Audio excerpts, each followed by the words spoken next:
하나님이 이르시되 그가 나를 사랑한즉 내가 그를 건지리라.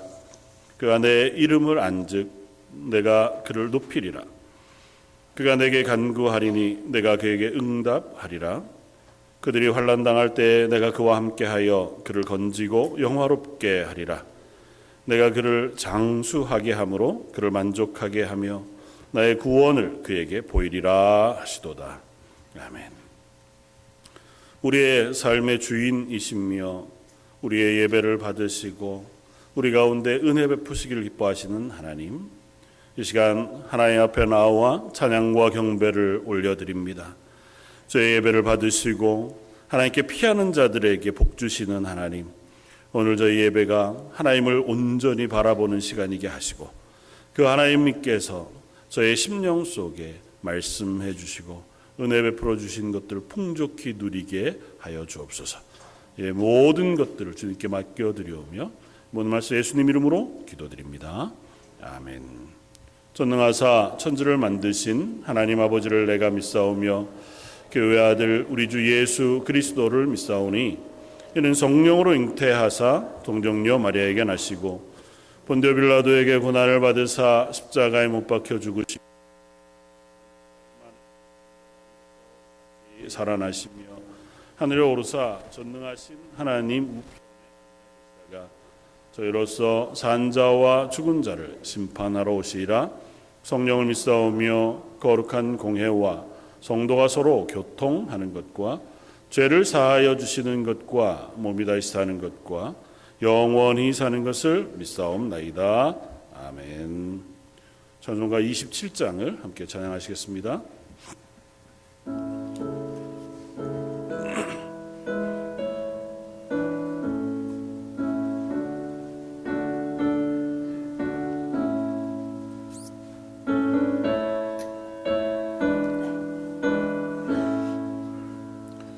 빛나고 높은 보좌와 그 위에 앉으신 주 예수 얼굴 영광이 해같이 빛나네. 해같이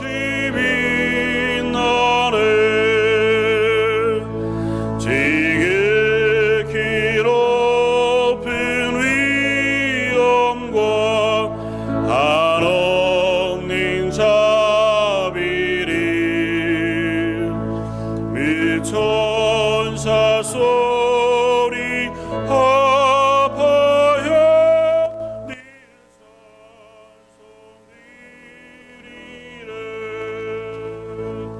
네 찬송드리래.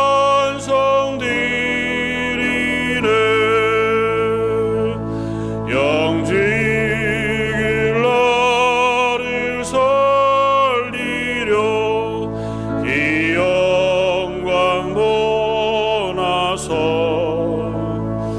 이 부끄러운 십자가 날 위해 지셨네. 날 위해 지셨네. 나 이제 생명 있음은 주님의 은혜요. 저 사망 권세 이기리 큰 기쁨 넘치네.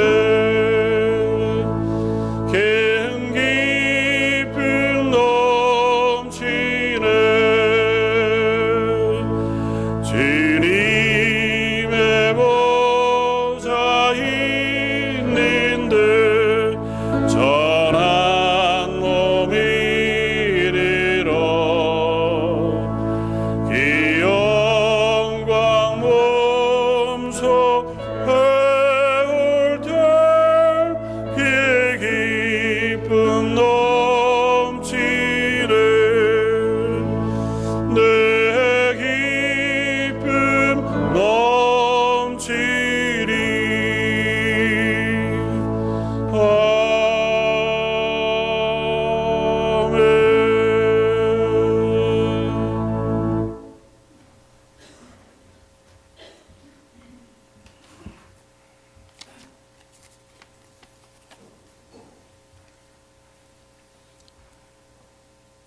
천지를 지으시고 다스리시는 살아계신 하나님 아버지, 높임을 받으시옵소서. 영광을 받으시옵소서.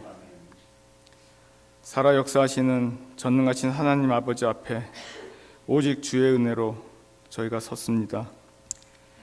오직 주의 은혜로 주님의 자녀가 된 저희가 주님께 예배드리기 위해 주님 앞에 섰습니다. 저희를 용서해 주시고 저희를 받아주시옵기를 기도드립니다. 이 자리가 얼마나 중요한 자리인지 깨달아 알게 하여 주시옵시고, 살아계신 하나님 앞에 서는 일이 두렵고 떨림을 깨닫게 하여 주시옵소서. 오직 예수 그리스도의 피 없이는 설 수 없는 자리인 것을 저희 모두가 알게 하여 주시옵소서. 예배의 자리마다 하나님 아버지의 독생자를 보내주신 사랑과 예수 그리스도께서 저희를 위해 행하신 모든 은혜로 인하여 기뻐하며 감사케 하여 주시고, 진정으로 하나님께 찬양과 영광을 올려드리는 저희 모두 될 수 있도록 은혜를 부어 주시옵소서. 주님, 저희를 용서하여 주시옵소서. 이곳에 임하여 주시옵소서.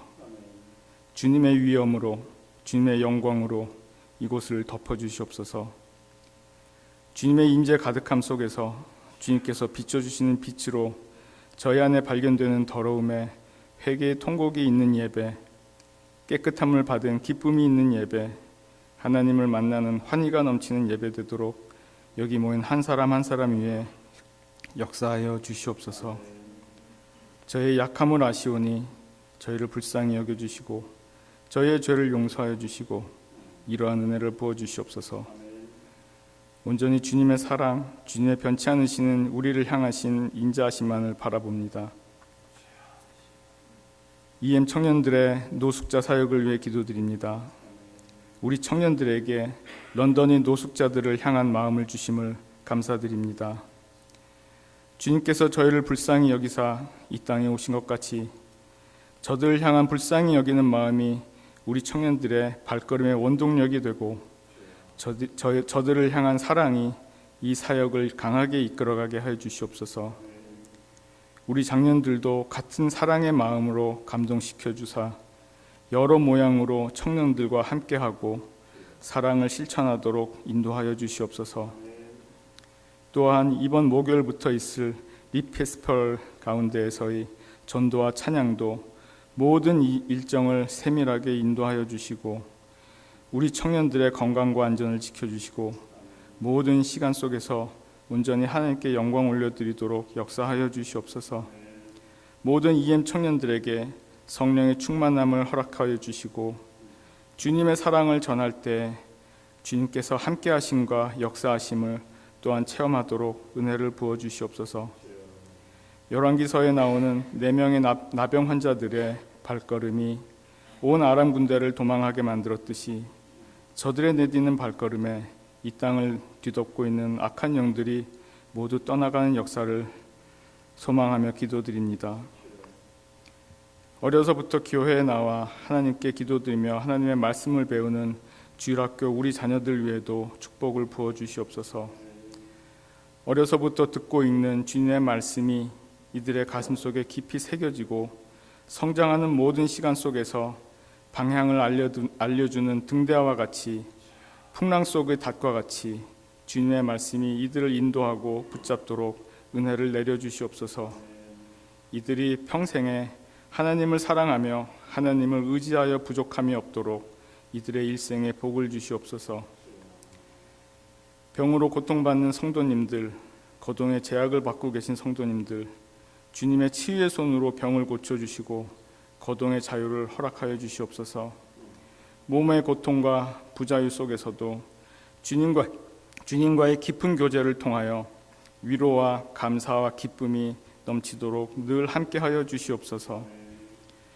복음을 접할 기회와 예배의 자유를 빼앗긴 북한 동포들을 기억하여 주시고 하루속히 복음의 문이 활짝 열리고 구원받고 주님을 사랑하며 찬양하는 성도들로 가득 차는 북한 땅 되도록 역사하여 주시옵소서.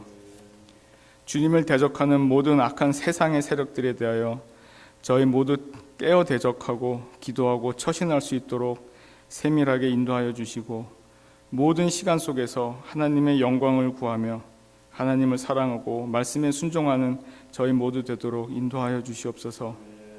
주님의 통치와 주님의 공의가 이 땅과 고국 대한민국과 온 세계 속에서 이루어지며 모든 시간 속에서 온 땅 위에서 주님께서 찬양과 영광 받으셨기를 간절히 기도드립니다.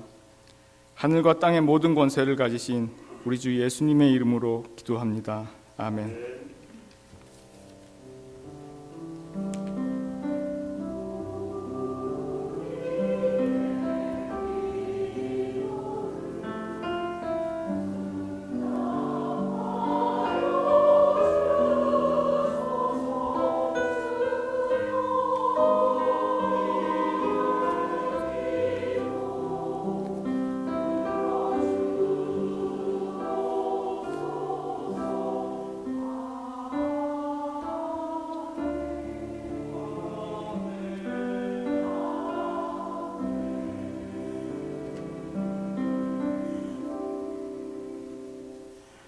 삼백장 찬송 함께 찬양하시겠습니다.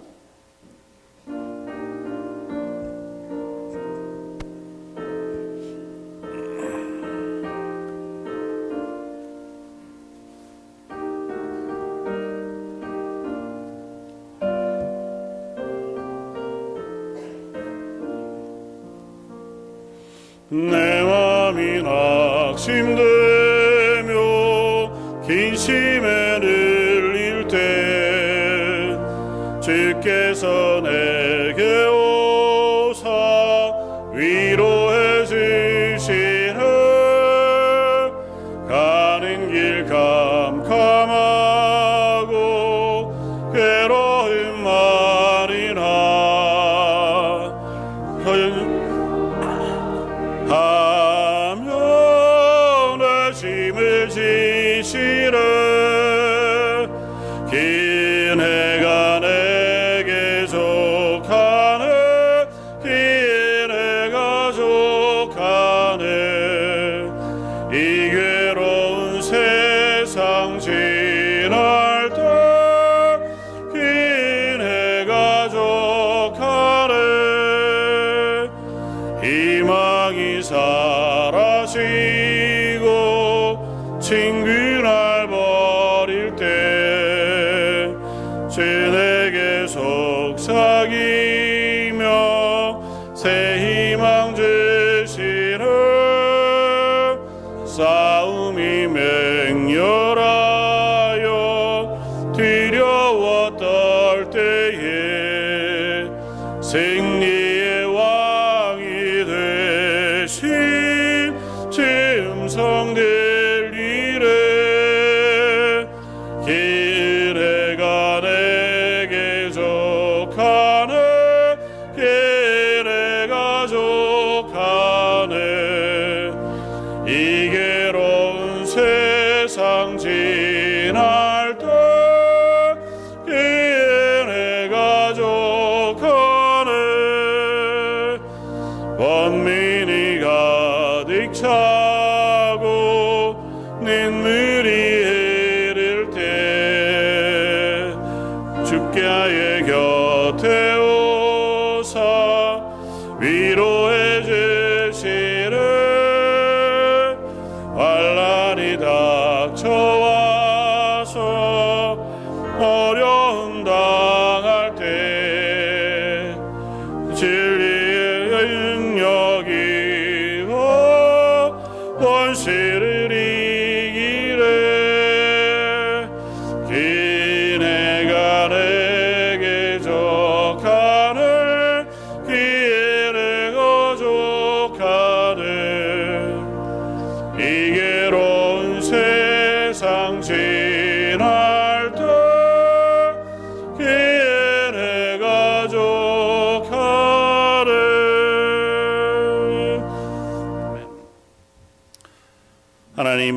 하나님께서 우리의 삶의 주인이심을 고백합니다. 저의 삶의 필요를 채우시고 은혜 베푸시며 복 주시는 하나님이심도 고백합니다. 때로는 저희가 낙심하기도 하고 삶의 여러 문제들로 인하여 고민하기도 하지만 그 모든 것 위에 여전히 하나님은 우리를 향하여 선하신 은혜를 베풀어 주신 줄 알기에 이 예배의 자리에 나아오며 믿음의 고백으로 하나님께 감사와 찬양을 드리며 감사 예물을 올려드립니다.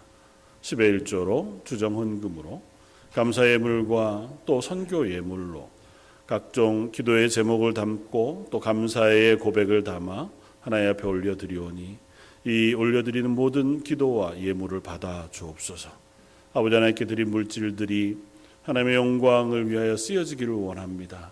이 땅 가운데 하나님의 교회가 세워지고 또 하나님의 교회 가운데 하나님의 복음이 확장되어지며 또 성도들의 삶이 하나님의 은혜 가운데 세워지기를 소망하오니 하나님께서 각 가정 위에 복의 복을 더하시고 믿음을 더하시며 이 땅의 삶 속에 하나님께서 매일마다 인도하시고 은혜 베풀어 주시길 원합니다. 특별히 육신의 연약함으로 또 여러 기도의 제목으로 하나님 앞에 간절히 나아가는 성도들의 기도를 들어주시고 그들의 삶 위에 더 크고 놀라운 은혜를 매일 경험하는 하루하루가 되게 하여 주옵소서. 하나님 앞에 올려드리는 성가대의 찬양과 찬양팀의 찬양을 받아주시고 한 마음으로 하나님을 찬양하는 온 성도들의 찬양도 받아주시되 그 찬양이 거하는 곳에 하나님께 허락하신 기쁨도 풍성하기를 소원하오니 찬양하는 모든 심령 위에 기쁨에 충만한 것으로 내 풍성한 것으로 덧입혀 주옵소서. 예배를 위하여 수고하는 모든 자리마다 하나님께서 기뻐 받아주시기를 원하오며 모든 말씀 예수님 이름으로 기도드립니다. 아멘.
오늘 함께 나눌 말씀은 신약성경 마태복음 13장 18절로 23절까지의 말씀입니다.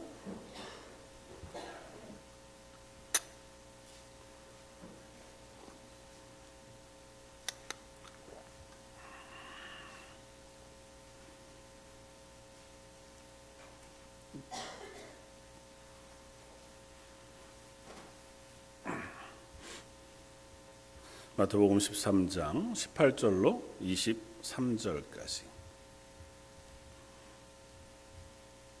자였으면 한 목소리 같이 한번 봉독하겠습니다. 그런즉 씨 뿌리는 비유를 들으라. 아무나 천국 말씀을 듣고 깨닫지 못할 때는 악한 자가 와서 그 마음에 뿌린 것을 빼앗나니 이는 곧 길가에 뿌려진 자요 돌밭에 뿌려졌다는 것은 말씀을 듣고 즉시 기쁨으로 받되 그 속에 뿌리가 없어 잠시 견디다가 말씀으로 말미암아 환난이나 박해가 일어날 때에는 곧 넘어지는 자요. 가시떨기에 뿌려졌다는 것은 말씀을 들으나 세상의 염려와 재물의 유혹에 말씀이 막혀 결실하지 못하는 자요. 좋은 땅에 뿌려졌다는 것은 말씀을 듣고 깨닫는 자니 결실하여 어떤 것은 100배, 어떤 것은 60배, 어떤 것은 30배가 되느니라 하시더라. 아멘. 요즘 저희 집에서 제일 많이 부르기도 하고 듣기도 하는 찬양이 하나 있습니다. 배지환이라고 하는 예배 인도자가 부른 찬양 중에서 만든 찬양 중에서 예수 예수 예수라고 하는 찬양인데요. 만들어지기 꽤 오래전에 만들어진 것 같은데 저는 최근에 알았습니다. 그래서 아마 EM에서 이번 목요일부터 하는 리페스티벌에서 이제 찬양팀이 가서 온 EM이 모여서 함께 찬양하고 예배드리고 이제 그렇게 하는 것들 연습하는 중에 이 찬양도 같이 하는 것 같아 보입니다. 그래서 큰애가 집에서 하루 종일 기타 치면서 이 찬양으로 또 연습도 하고 또 그 찬양으로 고백도 하는데 그 찬양이 되게 마음을 많이 이렇게 건드리기도 하고 제가 말씀을 준비하는데 참 그 말씀의 고백과 찬양의 고백을 이렇게 생각해 보게 되는 찬양이기도 해서 저도 말씀 준비하면서 이번 주는 꽤 많이 찬양을 듣긴 들었는데요. 한번 찾아보셔서 들어보셔도 좋을 것 같습니다. 그 찬양의 시작이 이렇습니다. 첫 줄이 주님을 사랑하는 기쁨을 그 즐거움을 빼앗기지 않게 하소서. 주님을 사랑하는 그 기쁨을 그 즐거움을 빼앗기지 않게 하소서. 계속해서 그 고백을 해요. 하나님 사랑하는 즐거움, 하나님 사랑하는 기쁨, 또 하나님을 믿는 기쁨, 하나님의 말씀에 순종하는 즐거움, 그것들을 빼앗기지 않았으면 좋겠습니다. 고백하는 고백이 참 새삼스럽게 무겁게 들려지기도 하고 또 마음에 울리기도 했습니다. 생각해 보니까 우리 청년들이 찬양을 준비하고 또 전도를 준비하는 그 과정들을 쭉 보면서 참 귀하기도 하고 한편으로는 그래 나도 저렇게 막 전심을 다해서 저렇게 찬양을 준비하고 또 길거리에서 찬양했던 적이 있었지 하는 생각이 떠오르더라고요. 저도 대학부 때 청년 때에 꽤 자주 우리 청년들과 함께 그때는 좀 그런 게 자유로워서 그랬는지 몰라도 시간들이 되면 주로 백화점이 쉬는 날, 그때는 쉬는 날이 있었던 것 같아요. 쉬는 날 백화점하고 협의하면 그 앞에 그 마당 광장을 빌려줬어요. 그러면 거기에 이제 찬양팀하고 같이 가서 앰프 놓고 기타 치면서 찬양하면서 복음을 전하고 그냥 우리끼리 찬양하는 게 너무너무 행복하고 그랬던 기억이 있습니다. 한겨울에 소리 다 곱아서 기타를 치는데 이게 코드가 잡히는지 안 잡히는지 모르잖아요. 소리가 나는지 그런데도 너무 행복했던 기억이 있습니다. 그래서 막 집사님들 쫓아다니면서 후원해 달라고 특별히 사업하시는 집사님들 사무실에 가가지고 후원 받아가지고 앰프 몇백만 원짜리 빌려가지고 오고 꽤 자주 그랬던 것 같아요. 그리고 그것이 너무너무 즐거웠던 기억이 있습니다. 그러면서 문득 이런 질문을 하게 됐어요. 그 즐거움이 지금도 있느냐고 묻게 됩니다. 여러분들의 그 기쁨이 있으십니까? 하나님을 아는 즐거움, 하나님의 말씀에 순종하는 즐거움과 기쁨, 여전히 저희들 가운데 있고 또 그것들이 우리 속에 풍성한 줄 믿습니다. 그리고 앞으로도 저 여러분들의 삶 속에 그 은혜와 기쁨이 떠나지 않고 늘 풍성하기를 주님의 이름으로 축원을 드립니다. 생각해 보면 이것이 우리를 떠날 리가 없어요. 그렇지 않겠습니까? 저 여러분들이 예수 그리스도를 주로 고백하는 이상 우리의 삶 속에 하나님이 주신 기쁨이 떠나갈 리가 없어요. 다만 우리의 감각이라는 것이 대단히 우리를 자주 속여서요. 큰 기쁨도 조금씩 중첩되면 어느새 익숙해져서 이제는 그 정도 가지고는 막 예전 같은 기쁨을 못 느끼게 되는 그런 것이 우리의 모습이기도 하니까요. 하나님 주시는 기쁨이 늘 내 삶에 일상적으로 풍성하다고 고백하는 그 성숙의 단계이기도 하지만 한편으로는 그 기쁨이 이미 우리 속에는 어느 정도 잘 느껴지지 않는 단계로 접어들었기 때문이기도 할지 모르겠습니다. 또 때로는 다른 감각들이 이 감각을 덮기도 해요.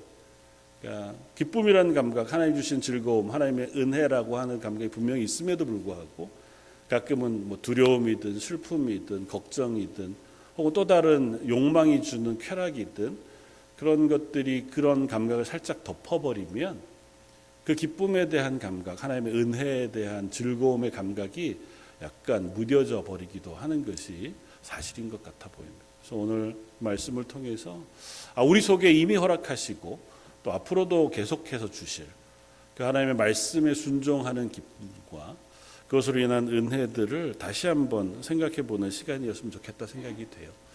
좀 아까 말씀드렸던 그 찬양을 만든 배지환이라고 하는 찬양 인도자가 최근에 이제 예배 찬양을 함께 올려드리면서 간증의 내용이 그렇더라고요. 하나님 앞에 늘 기쁨으로 찬양하고 또 하나님의 은혜를 사모하지만 때로는 우리가 하나님 앞에 예배할 자격이 없다고 느껴질 때가 있더라는 거죠. 그리고 그것에 소홀했을 때가 있다는 겁니다. 그런데도 불구하고 그 하나님의 앞에 나아가서 예배하는 걸 포기하지 않고 다시 그 예배 자리에 섰을 때 하나님은 반드시 하나님이 준비해 두신 은혜들을 우리에게 부어주신다고 하는 사실을 경험합니다. 그렇게 고백하더라고요. 저희를 위하여 예비하신 하나님의 은혜가 오늘 예배 가운데도 분명히 저와 여러분들에게 부어줄 줄 믿습니다.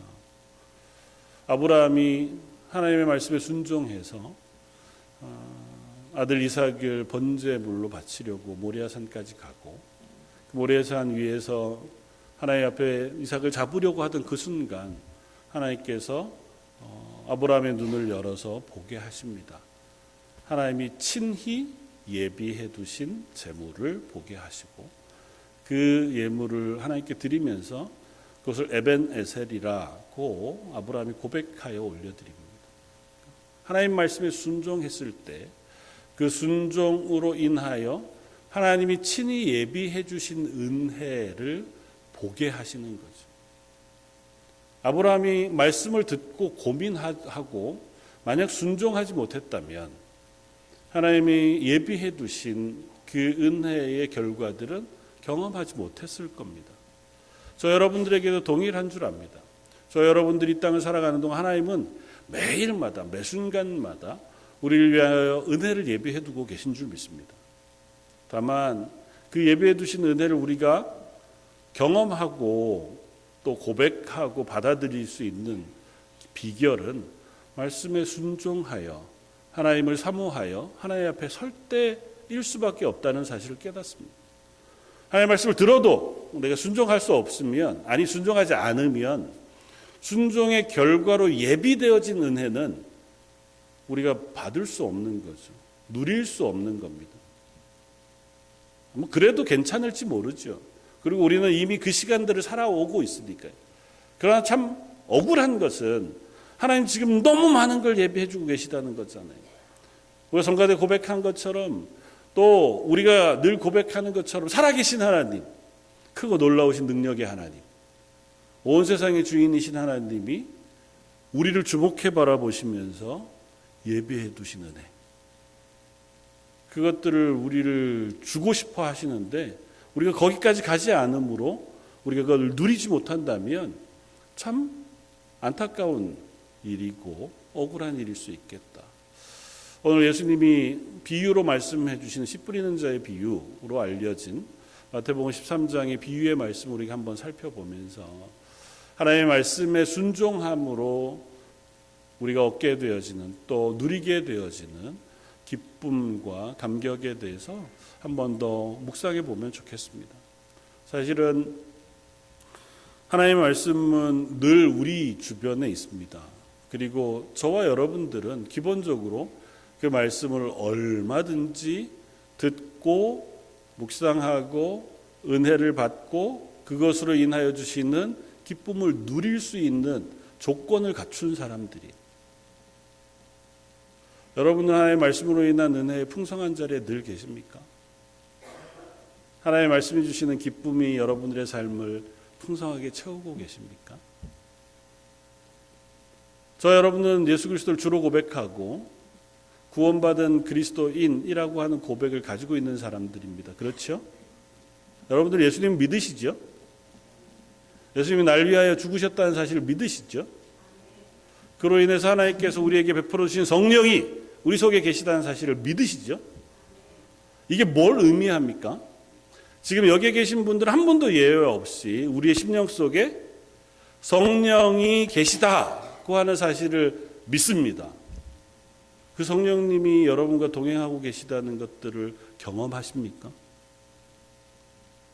지난 일주일 동안 멀리 말고 성령이 여전히 우리 가운데 함께 하셨잖아요. 24시간 7일 동안 한 번도 쉬지 않고 성령님 내 속에 계셨는데 그 성령님이 여러분들에게 지난 7일 동안 어떤 것들을 누리게 하셨습니까? 저희 성령님, 제 속에 계신 성령님은 좀 샤이하셔서 잘 저에게 말씀을 안 하시고 그냥 조용히 제 뒤에서 기도만 하고 계신 것 같습니다. 기도해 주시죠, 우리를 위해서. 제가 가끔 힘들 때 위로도 해 주시죠. 두려워할 때 힘이 되어 주시기도 하죠. 그런데 성령님을 우리에게 보내어 주시면서 예수님께서 그 성령님을 우리에게 보내어 주신 가장 중요한 이유에 대해서 말씀해 주셨어요. 왜 성령님을 우리에게 보내어 주실까요?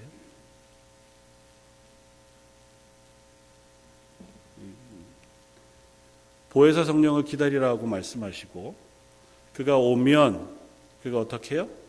너희로 이 모든 것을 깨달아 알게 해 주실 거라고 말씀하세요. 그래서 성령을 진리의 영이라고 고백합니다. 하나님의 말씀은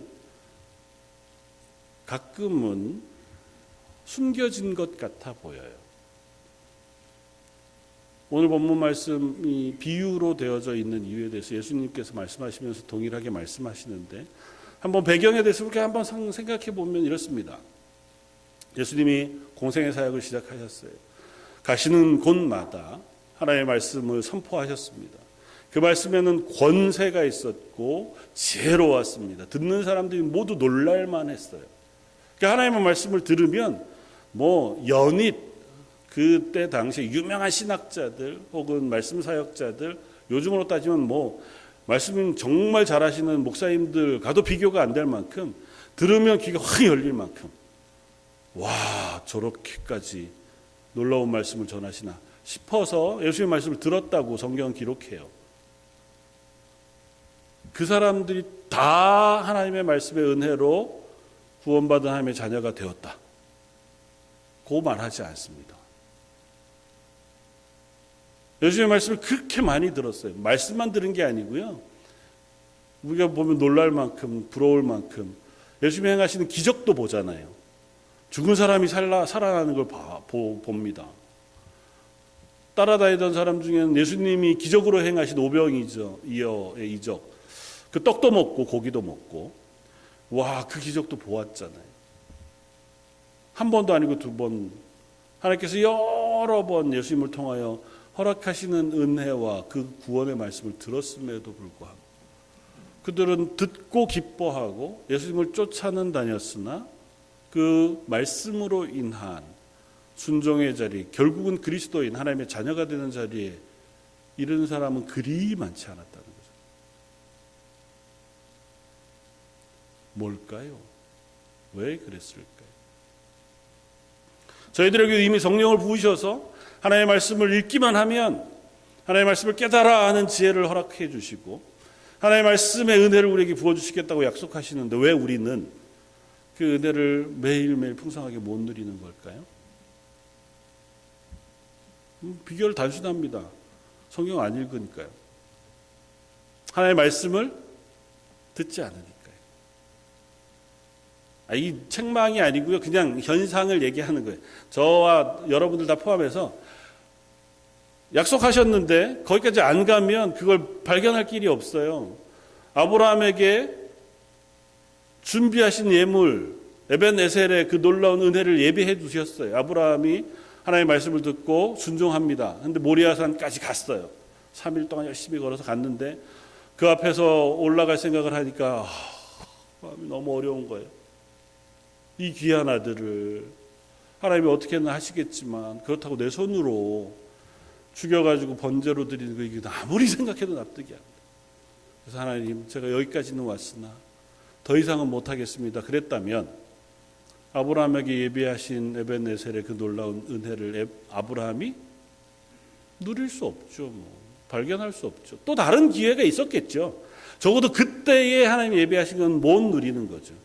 하나님 저와 여러분들에게 말씀을 읽으면 주실 은혜, 우리의 눈을 열어서 성령을 통하여 깨닫게 하실 그 은혜가 내가 성경을 읽지 않으면 우리에게 주어지지 못하는 겁니다. 좋은 설교자, 그래서 저희는 말씀 잘하는 목사님이 오셨으면 너무 좋은데 김여한 목사님은 좀 설교도 참 재미가 없고 별로 좀 은혜가 되는 설교를 해주시면 얼마나 좋을까. 죄송하지만요, 모든 설교는 다 동일합니다. 이렇게 표현하면 변명처럼 들릴지 모르지만요, 뭐가 동일합니까? 말씀이 동일해요. 리소스는 동일합니다. 그 말씀을 어떻게 설명하느냐에 그럼 물론 실력의 차이가 있죠. 그 영적인 능력의 차이가, 은사의 차이가 있습니다. 그래서 잘 이해할 수 있도록 설명해드리고 그걸 또 저 쉬운 말로 표현해서 막 듣기만 해도 막 깨달아지고 은혜가 될 만큼 하실 수 있는 은혜가 있는 것들도 필요하죠. 그러나 정작 중요한 건 말씀이잖아요. 같은 말씀을 전하는 거예요. 그 말씀을 정말 잘 소개하느냐, 미련하게 그 좋은 말씀을 이렇게밖에 소개 못하나 싶을 정도로 소개하느냐의 문제지 말씀이 바뀌지 않는다고요. 그 말씀을 보는 거예요. 우리 그 말씀을 듣는 겁니다. 저같이 미련한 사람을 만나서 말씀을 들을 때 얼마나 더 집중해야 돼요. 더 잘 들으라고 집중하면 그 말씀이 훨씬 더 잘 들리지 않겠습니까? 사랑하는 성도 여러분, 말씀을 대한다는 건 그 말씀이 하나님의 말씀인 걸 인정하는 거예요. 그 말씀을 인정하고 들을 때에 그 말씀이 주어지는 은혜가 분명히 우리들에게 예비되어졌다는 사실을 우리가 기억해야 합니다. 오늘 예수님 우리에게 잘 알려진 씨 뿌리는 자의 비유라고 하는 비유의 말씀을 들려주시고 저희가 읽은 18절부터는 그 말씀을 설명해 주세요. 그러면서 이 말씀을 듣는 사람들에게 한 가지 원칙에 대해서 우리가 전제를 듣게 됩니다. 첫 번째는 뭐냐면 하나님의 말씀은 동일하다는 거예요. 씨 뿌리는 자의 비유를 통해서 씨를 뿌립니다. 여기는 길가니까 좀 마르고 못한 씨를 뿌리고 여기는 가시밭이니까 얘가 어차피 열매를 잘 못 맺을 테니 개 중에 그래도 그냥 그럭저럭 자랄 애들을 뿌리고 그렇게 안 뿌려요. 그냥 씨를 동일하게 뿌립니다. 하나님의 말씀은 동일해요. 같은 하나님의 말씀이 선포되는 겁니다. 밭이 다를 뿐이에요. 밭이 다르다고 해서 우리가 어느 밭이냐를 고민하지 마세요. 반응이 다른 것일 뿐이에요. 하나님의 말씀이 뿌려졌는데 어떻게 반응하느냐가 다를 뿐인 거예요. 그러니까 하나님의 말씀은 우리에게 동일하게 뿌려집니다. 지금도 동일해요. 여러분들이 눈을 들어서 성경을 보기만 하면 여기 있는 어느 누구라도 하나님의 말씀을 읽을 수 있습니다. 정말 실력이 있어서 말씀을 막 본문을 주해하고 원어가 뭐고 이걸 알 수 있느냐, 상관없어요. 하나님의 말씀은 창세기부터 계시록까지 이 말씀으로 우리에게 주어지신 거예요. 그 말씀 그대로 읽음으로 하나님이 그 눈을 열어 은혜를 주시겠다고 약속하신 말씀으로 주신 거예요. 사실 작정만 하면요, 창세기부터 계시록까지 쭉 한 번 읽는데 얼마나 걸릴까요? 정말 열심히 읽기로 작정하면 일주일. 보통 3박 4일 동안 말씀 읽기 수련회 하면 새벽부터 저녁까지 읽으면 보통 4일이면 충분히 읽거든요. 그건 아니고 하루에 좀 일정하게 읽으면, 하루에 1시간씩만 읽으면 우리가 창세기부터 계시록까지 얼마만 읽을까요? 3달? 네. 성경을 읽는 게요, 되게 어려운 일을 하는 게 아닙니다. 고시 공부하듯이 막 납득할 수 없는 걸 막 설명해 가면서 못 푸는 미적분을 어떻게 배워갈까, 그게 아니고 그냥 읽는 거잖아요. 그 하나님은 그냥 읽으면 깨닫게 해주시겠다고 말씀하세요. 그러니까 내가 뭐 읽었는데 무슨 말인지 모르겠어, 옛말이어서. 그냥 읽으세요. 우리가 어떻게 다 알겠어요. 그냥 지나가다가 보면 하나님이 그 가운데 내게 주실 말씀을 보게 하세요. 아, 나 이것들이 너무 졸려서, 졸고 나서 그 다음에 일어나서 또 읽으시면 되죠, 뭐. 그게 뭐 어려워요.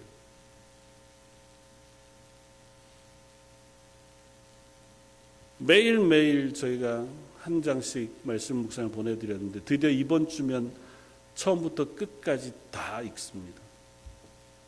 계시록까지, 구약도 말라기까지 다 끝이 나고, 물론 신약은 저희가 2번 읽은 것도 꽤 많으니까요.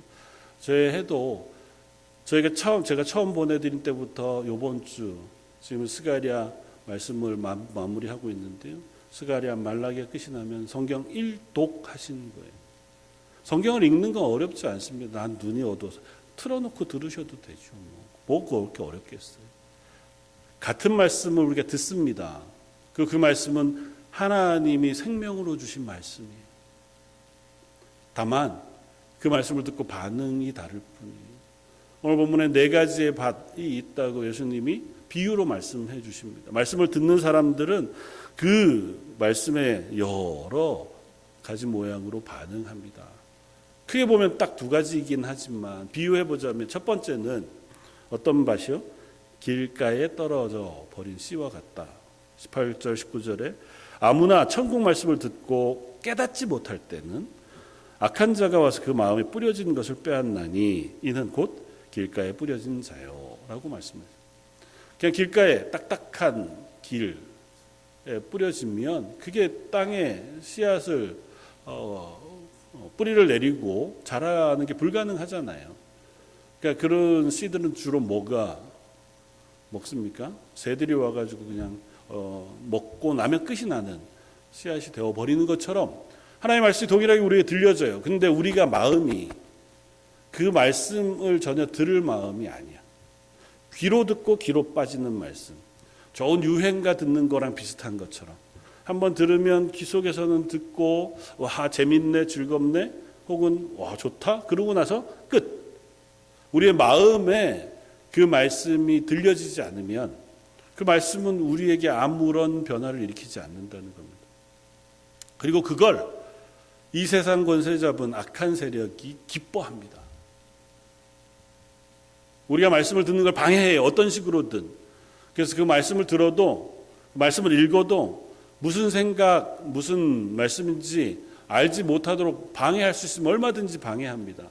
갑자기 재미있는 TV 프로그램이 생각나게 한다든지, 듣는데 갑자기 단어 하나가 이상하게 가요랑 이렇게 섞여가지고 다가 보니까 성경을 못 읽게 한다든지, 말씀을 들었는데 목사님 얼굴 보니까 머리가 이상하다든지, 넥타이는 오늘 왜 삐뚤어졌는지, 방해할 수 있으면 얼마든지 방해해요. 방해만 하면 되니까요. 그럼 말씀 못 듣거든요. 그럼 의미가 없어요.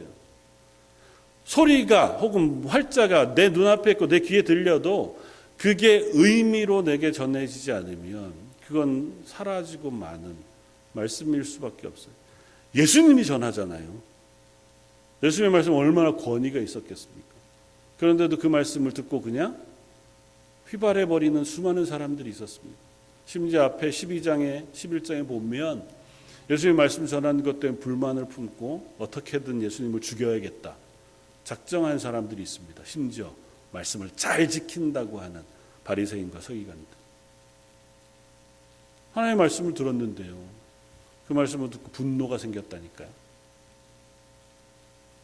말씀이 내 귀에만 들리고 내 마음에 심겨지지 않는 경우가 있다. 우리는 그럴 수 있는 존재다. 그리고 그걸 위하여 얼마든지 애쓰는 세력이 있다. 그게 외부일 수도 있고 우리 내부에 있는 죄성일 수도 있어요. 우리가 가지고 있는 죄성은 하나님의 말씀을 귀담아 듣는 그런 마음이 없어요. 우리의 죄성은 그러니까 성경을 교회를 몇십 년을 다녔는데도 성경 읽은 기억이 그렇게 많지 않아서 그럴 수 있죠. 충분히. 하나님의 말씀을 보기만 하면 너무 재밌어서 막 그런 시기가 그렇게 길지 않습니다. 그게 우리의 본성이에요. 우리를 하나님으로부터 멀어지게 하나님의 은혜로부터 멀어지게 하기 위한 우리 속의 이 죄성이 그래요. 얼마든지 빼앗아 갈 수 있습니다. 두 번째 뿌려진 씨는 흙이 얇은 돌밭에 뿌려졌다고 표현합니다. 이게 돌밭으로 표현되니까 좀 더 이해하기 쉬우면 바위 위에 흙이 얇게 덮여진 곳에 뿌려진 씨를 생각하시면 돼요. 물이 이렇게 비가 와서 촉촉한 상태에서 씨가 뿌려지면 어떻습니까? 발화를 빨리 하죠. 바위가 뜨거우니까요. 햇빛도 비치고 물도 촉촉이 있고. 그런데 조금 지나면 물이 다 마르고 뿌리가 더 깊이 내려가서 자라야 되는데 내려가 보더니 돌멩이고 햇빛은 쬐고 물은 없으면 어떻게 합니까? 마르는 거죠. 하나님의 말씀을 들었는데 그냥 피상적으로 하나님의 말씀을 듣는 마음들의 반응도 있습니다. 들을 때는 기뻐해요. 오늘 본문에 예수님이 이렇게 말씀합니다. 돌밭에 뿌려졌다는 것은 말씀을 듣고 즉시 기쁨으로 받되, 표현을 그렇게 하셔서 즉시 기쁨으로 받되, 그 속에 뿌리가 없어 잠시 견디다가 말씀으로 말미암아 환난이나 박해가 일어날 때에는 곧 넘어지는 자요. 말씀을 듣는데 기쁨으로 받아요. 와, 은혜가 돼요.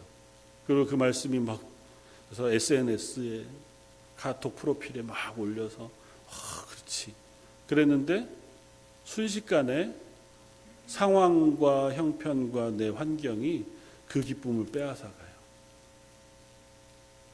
하나님 내 기도를 들어주실 것 같은 은혜가 와 그렇지 하나님 날 이렇게 은혜 베풀어 주셨지. 그런데 그 다음날 내가 기대한 대로 일이 일어나지 않아. 그리고 갑자기 내가 하는 일이 뭔가 문제가 생기면 하나님 나한테 왜 이러시지? 하나님을 잘 믿는 게 의미가 없나?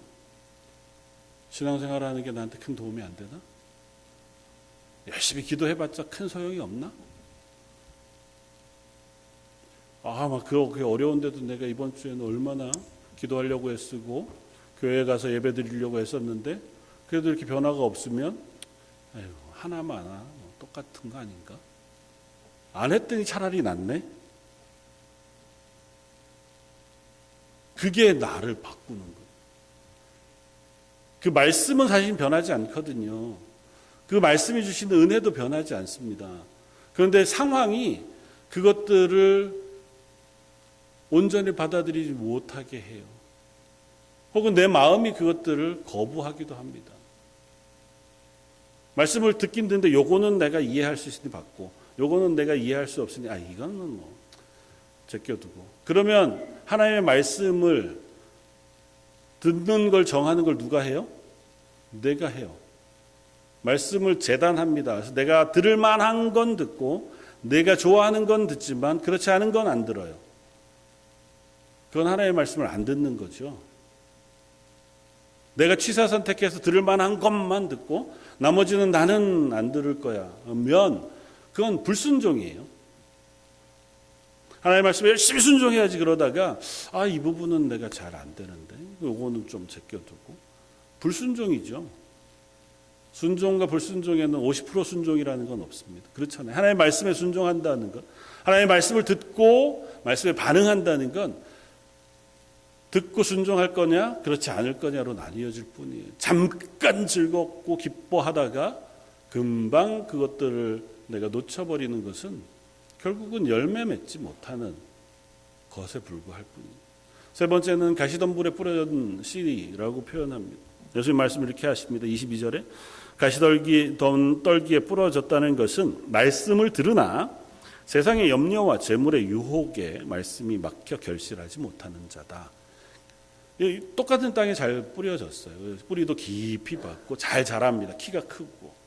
근데 주변에 가시덤불이 있어서 그 양분을 빼앗아 가는 거예요. 열매를 맺으려면 조금 더 순종해야 되는데 그렇지 못하는 겁니다. 그러면서 그게 뭐라고 표현하냐면 세상의 염려와 재물의 유혹. 요한일서에서는 이런 표현을 써요. 육신의 정욕, 안목의 정욕, 또 이생의 자랑. 이 땅에서 우리가 살아가는 동안 우리를 자꾸 시험하고 넘어뜨리려는 것들, 재물 혹은 물질, 또 이생의 정욕, 이생에서 잘 사는 거, 남들이 좋아하는 거, 나도 되고 싶은 거, 남들이 나를 부러워하는 거, 혹은 내가 자랑할 만한 거, 이런 것들이 자꾸 발목을 잡아요. 순종은 하는데 요거는 지나고 나서, 요것만 하고 나서, 요것만 이루고 나서 요거는 어쩔 수 없잖아. 하나님 요 부분은 양해해 주셔야죠. 우리 대부분은 사실은 비슷한 모양으로 살아갑니다. 하긴 하지만 하나님 요 부분은 제가 아직은 조금 더 지나서 제가 은퇴하면 그때부터는 할 수 있을 것 같습니다. 아니 상황이 좀 나아지면 그때부터는 할 수 있을 것 같습니다. 여기서 살라니까 어쩔 수 없습니다. 그걸 욕망 혹은 정욕이라고 부르니까 나는 그런 건 없어요. 그냥 살려고 하는 거지. 그럼에도 불구하고 하나님 말씀을 막는 거라면, 그래서 우리는 그 말씀으로 인한 은혜의 열매들을 맺지 못하게 하는 거라면 그 일들은 결국은 우리가 하나님의 은혜를 향해 나아가는 길을 막는 것일 뿐이에요. 마지막으로는 좋은 땅에 심기어졌다고 표현합니다. 그 땅에 심기어진 것은 말씀을 듣고 깨닫는 자라고 표현해요. 그리고 깨닫는 자는 결실한다고 말합니다. 말씀을 깨달아 결실하는 것은 때로는 30배, 때로는 60배, 때로는 100배의 열매를 맺는 것으로 비유하여 설명해 주시므로 하나님의 은혜를 깨닫는 삶에 주시는 열매가 얼마나 풍족한 것인가를 우리에게 비유로 말씀하세요. 그러면서 비결을 말씀하세요. 깨닫는 자. 말씀을 듣고 어떻게 깨달을 수 있습니까? 성령이 깨닫게 하시는 거죠. 우리가 깨달을 수 있는 힘이 있는 건 아닙니다. 내가 너무 열심히 있어서 그리고 실력이 있어서 나는 깨닫는 말씀을 쟤는 못 깨닫고 이런 건 없어요. 하나님께서 우리에게 깨닫는 마음을 주시면 그 말씀을 깨닫는 거예요. 그리고 그렇게 되면 비로소 내가 그 말씀대로 살아갈 힘을 얻게 되어져요. 대부분은 내가 하는 게 아니에요. 하나님이 하시는 거예요. 다만 거기까지 가는 과정이 필요합니다. 뭐요? 순종이 필요해요. 들어야 깨닫죠. 읽어야 깨닫고요. 하나님 빛을 비추어도 보지 않으면 그 길을 알 수가 없어요. 하나님 말씀했는데도 순종하지 않으면 분명히 무엇인지는 알지만 하나님 아직은 아닙니다면 아직은 하나님의 은혜를 깨달을 방법이 없어요. 모리아산까지 갈 수 있다니까요. 올라가지 않으면 내가 칼을 들어서 이삭을 하나님께 바치려고 하나님 앞에 순종하지 않으면 하나님이 결단하여 우리에게 주시기로 예비한 은혜들을 누릴 방법이 없습니다. 야, 너희가 내일 텐트 앞에 새벽에 일찍 나아가 보면 만나를 하나님께서 내려주실 거야. 그거 먹으면 되게 맛있을 거야. 먼 이 사막에 하늘에서 먹을 게 내린다는 게 말이나 돼? 안 일어나고 안 나가면 못 먹는 거예요. 홍해를 건널 수 있도록 말씀해 주셨다면 건너는 거예요. 이물을 먹었더니 배탈이 났는데 나뭇가지 막대기 몇 개 던졌어요. 하나님 이물을 달게 해주셨다고 말씀하시면 먹으면 돼요. 근데 그럴 리가 있겠어? 저 나무가 무슨 화학적인 반응을 일으키겠고 제가 무슨 그게 있어서 안 먹으면 끝인 거죠. 뭐. 하나님의 말씀은 아주 단순해요. 그래서 믿음이 자라는 건 결국은 단순해지는 자리로 내려가는 거예요. 누구든지 어린아이와 같지 아니하면 하나님의 나라에 합당하지 아니하다고 말씀하시는 예수님의 말씀을 우리가 기억합니다. 믿음이 자란다는 건 단순해지는 거예요. 별로 고민하지 않는 겁니다. 그렇게 되기까지 훈련이 필요한 거죠. 경험을 해야 단순해지죠. 천지를 만드신 하나님, 그 하나님이 온 세상의 주인이신 걸 믿습니까? 그 하나님 나의 하나님이신 걸 믿으세요? 그 하나님이 나를 위하여서라면 당신의 독생하신 아들 예수 그리스도의 생명까지 아끼지 않고 주신 분이신 것을 믿으십니까? 그 하나님 지금도 내 기도를 들으시는 분이신 줄 믿으세요? 근데 왜 우리 기도 안 합니까?